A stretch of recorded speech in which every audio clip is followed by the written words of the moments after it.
is easily played by you if you just simply experiment with left and right slapping motion on your bass.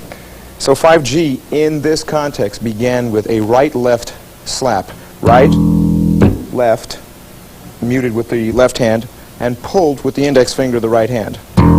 And then close that with left, right. So altogether those 5 beats were right, left, pull, left, right, thumb. And that's how the 5 notes of that particular passage plus the remaining came into effect. And then I proceeded on by tapping again with the right hand for the lower E string. And repeated. And then I did a triplet. Some people sort of, I personally on the record went, which is I played 1, 2, slapped, and then downbeated with my thumb. And putting all that mishmash together, the riff came out to more or less this type of rhythm. Slap, slap, and then 3 notes like so.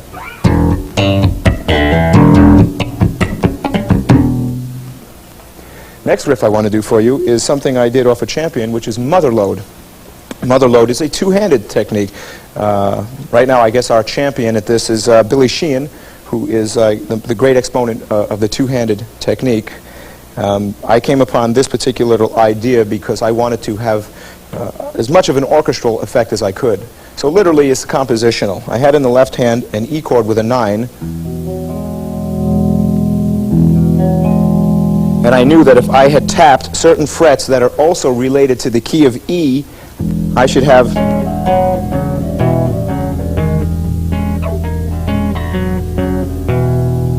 now I knew that the notes here all relate to the key of E in some fashion. So what I found is with this E sound and tapping E here and pulling off, I have 2 different sounds that relate to the key of E in one fast motion. And by using the thumb I strike that as the 3rd beat.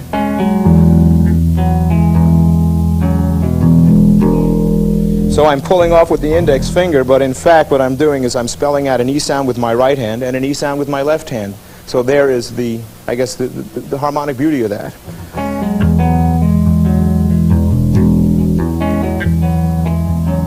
And continuing, I knew that I can go down to D and still use these notes.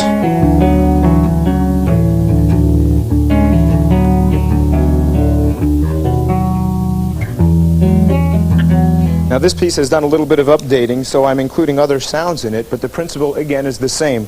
An E sound with the left hand and an E sound with the right. In this instance I went down to D with the left hand, and these notes which still sounded good in E still sound good in D. So it shows you what? It shows you that it is not necessarily a bass thing that I came up with.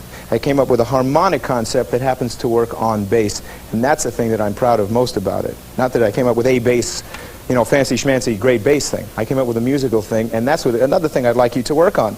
Play triads with the left hand, and then go on and try to experiment two-handed ideas and see how they work out. And the next part, I work that out harmonically. Have C sharp minor with a 9, and play the notes that relate to C sharp minor.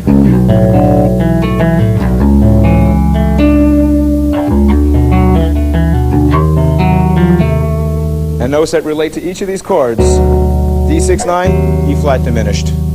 And that's how I came upon that, and that's something I'd like you to do as a compositional exercise to work out things on your bass.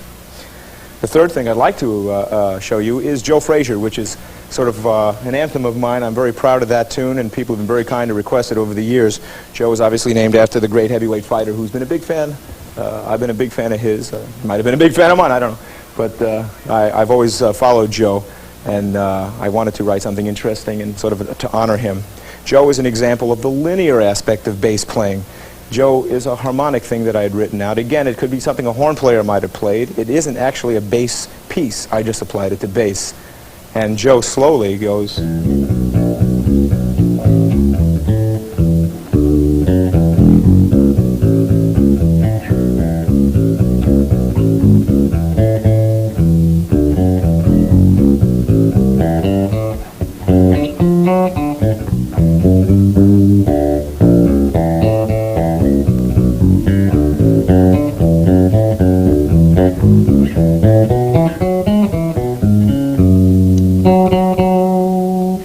to my way of looking at that, for the time it took me to come up with a line that I felt was harmonically interesting, how can I tell you about that except that it's the harmony that preceded the actual bass line? Which means what? Again, it emphasizes that music, the melodies, the scales that you play, the harmony that you learn, that is the inventor, the mother of invention, as it were, for the ideas you have as a musician. It just does not matter that you're a bass player, rather that what kind of music will you play on the bass. So with the two-handed thing, I emphasize is one particular kind of music, and Joe as a melodic line is another kind. So here are three different things that I'm proud of, and I'm very happy that people recognize who listen to the stuff that I'm doing. I want to thank them. And as an idea for you, please develop your melodic concepts, your harmonic concepts, by the things that you listen and things you practice. And as we proceed into this tape, I'm going to show you some of those things to work on.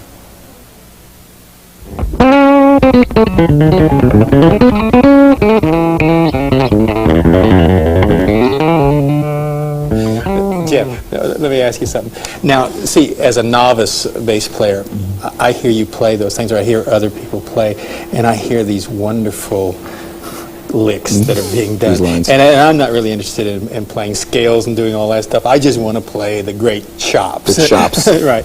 So what do you say to someone like me? I know you've heard this 1,000 times, but what is it that you can say to me to make me want to get past of just wanting to play the chops? Yeah, I understand it. There's nothing more exciting, I think, as a musician who will be able to execute those fast lines and those beautifully executed figures on the neck. Burning fingers, we call it. Burning fingers, correct. And the lure of the burning fingers is it's almost acrobatic to be able to play these beautiful executed things at top speeds.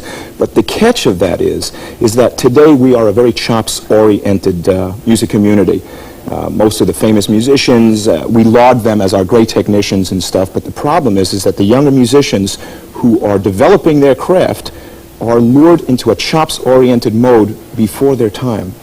And so in other words, they have to crawl before they can walk, sort of thing? They would have to crawl before they can walk, as I crawled, as any of the famous musicians, you know, the great players who have taken their time that we've never witnessed. We've never witnessed the great musicians in their homes and in the clubs as anonymous people struggling for years. So you're saying that the chops come out of the practice and all the other elements, the total organic approach to the music, it really comes out of that? Yes, it does. Well, here again, for me being a novice, right. Could you show me, I don't know, something like maybe a scale or something in which the chop evolves from that? Can you show me something like that? I mean, and us too. I'm speaking for all of us. Okay. Yeah, I have something, in fact, that I think would fit the bill in this. Now, we are very young musicians, and myself, you know, in any of the things that I do, scales are part of our vocabulary in the music and the things, the melodic instruments. So normally we would know like things like the major scale. Okay. And most people who would study these scales would study them in this fashion, up and down the neck, as a regular scale. Like here I'm playing a G scale, which everybody knows.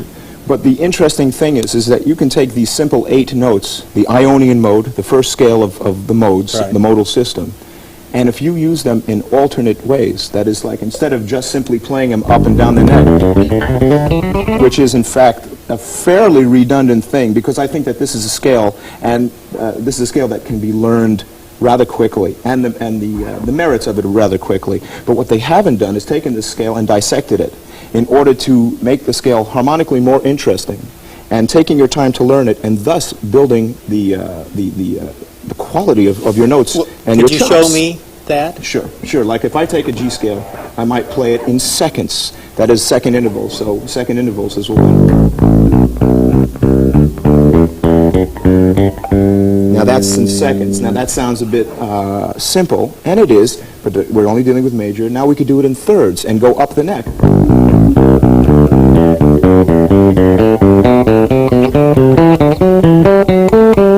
Sounds almost like a Bach piece. It has that flavor. Yeah. Bach was very much into...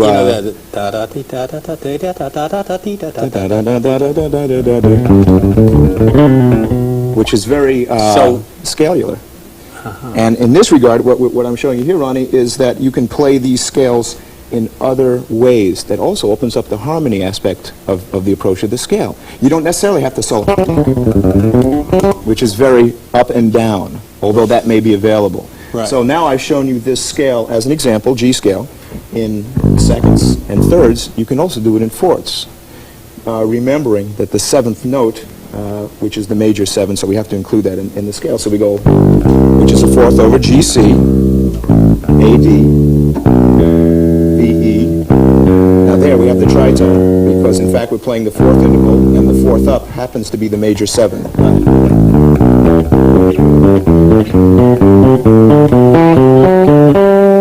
And then down.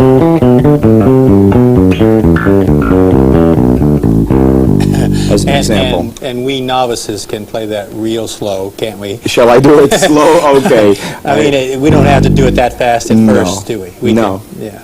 Would you show it slow? I will indeed. In fact, I'm glad you mentioned that, because the biggest operative word for any young musician is practice slowly. In fact, thank you for reminding me of that, because the more information you feed to the brain, the more that your brain has in reserve.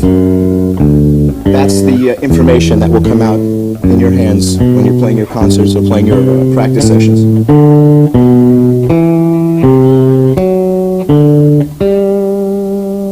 Now, again, that's harder for you to play slow, too, isn't it? it's harder to do that and talk. I cannot talk and play scales at the same time. So, that happens to me, too, although I can't play scales at the same time. And if you practice these scales, because I know you're a guitar player, yeah. These things are, I mean, I'm doing it a demonstration bass-wise, but these things are applicable to guitar and to any instrument, because it is not the instrument that we're referring to, it's the scale played on the instrument. Right. And that, again, is another operative, that it is not so much bass chops we're talking about, it is music applied to bass. Right, and so the key word that, for me as a novice, is that the easiest thing to do musically is to speed up. I mean, is to learn to play whatever it is, the chops, the scales, whatever, and play them at a speed that I can play them accurately at. Correct. And then I can, eventually, as I get more and more command of that, I can speed up. Yes. Is that a fair? And it will speed up naturally. Right. Whereas a lot of times they emphasize, let's play this, now I'm going to force myself to play faster. You know, for God knows what reason, to build up chops, I hear, to build up tolerance, technique. And it's the biggest lie there ever was in music, and not many people know that. The slower you practice, and I'll show the scale in other versions in a second, but the slower you practice, the more you retain the information. You cannot be thrust into a foreign nation and expect to speak that language rapidly and suddenly without taking the time to hear it, digesting it, and doing it and practicing it slowly, as an example. I think you can play that. So we did that thing in fourths, now we do it in fifths. Again, this is just the old regular Ionian scale. There's that tritone again.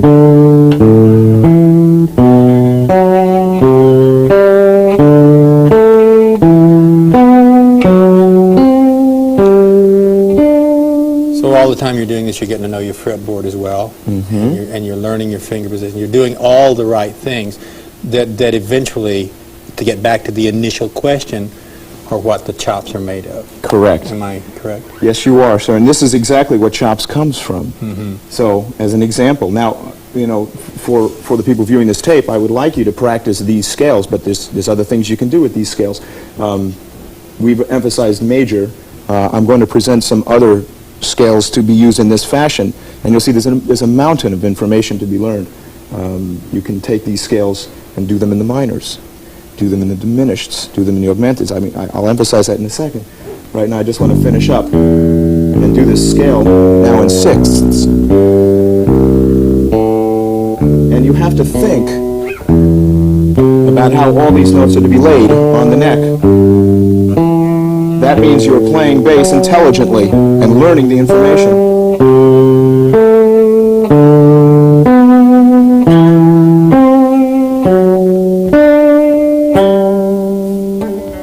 Okay, and you can go down the same way. You go down in sixths. And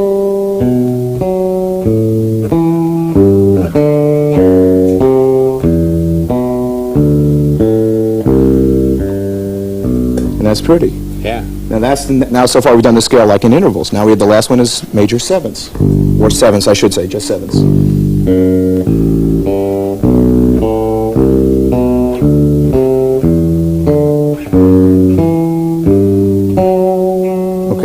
you can keep going up. You can go up to the top of your neck.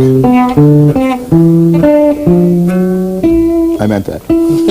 Okay. So, and then Oh, you, yeah? Yeah.